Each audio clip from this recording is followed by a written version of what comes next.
მოგესალმებით კინგსელებო.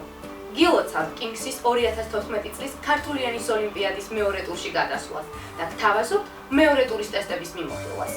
განვიხილოთ მესამე კლასის ტესტი. მესამე კლასის ტესტის ჯამური ყურაა 100. ტესტი შედგება 3 სავარჯიშოსა და 1 ბონუს საკითხისგან. პირველი სავარჯიშო მეტყველების ნაწილებს ეხება. საკითხების ერთი ნაწილი გულისხმობს მოცემულ წინადადებებში პირობაში მითითებული მეტყველების ნაწილების არსებითი სახელის, რიცხვითი სახელის, სმის აღმოჩენას. მაგალითად, რამდენი არსებითი სახელია წინადადებაში? გოგონა თავის ლექს გაეკიდა.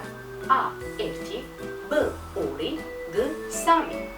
სავარჯიშოს მომდევნო საკითხებში მონაწილეებმა უნდა განსაზღვრონ წინადადებებში მოცემული ზმნების დრო, ხაზგასმული სიტყვების საპირისპირო მნიშვნელობა და აზრობრივად გამართული წინადადება. პირველ სავარჯიშოში ასევე მოწმდება სიტყვათა მყარი შეთანხმებების, სიტყვის დამარცხვის წესების ცოდნა. ეს სავარჯიშო 20 საკითხისგან შედგება და 60 ხულიანია. მეორე სავარჯიშოში მოსწავლემ ჩამოთვლილი ვარიანტებიდან უნდა აირჩიოს ის, რომელიც ხსნის პირობაში მოცემული სიტყვის მნიშვნელობას. მაგალითად, მოცემულია აბეზარი, ანუ A ბრაზიანი, B ცელქი, G ჩუმი. ეს სავარჯიშო 30 ხულიანია და მასში 10 საკითხია. მესამე სავარჯიშოში მოსწავლემ ცნობილი ქართული ანდაზები უნდა დაასრულოს. მაგალითად, მოცემულია ზარმაცისთვის ყოველი დღე A კარგიაო, B უქმეაო, G მძიმეაო.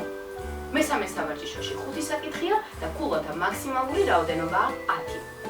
ტესტის ბონუს სავარჯიშო ხატოვან გამონათქვამებს ეხება.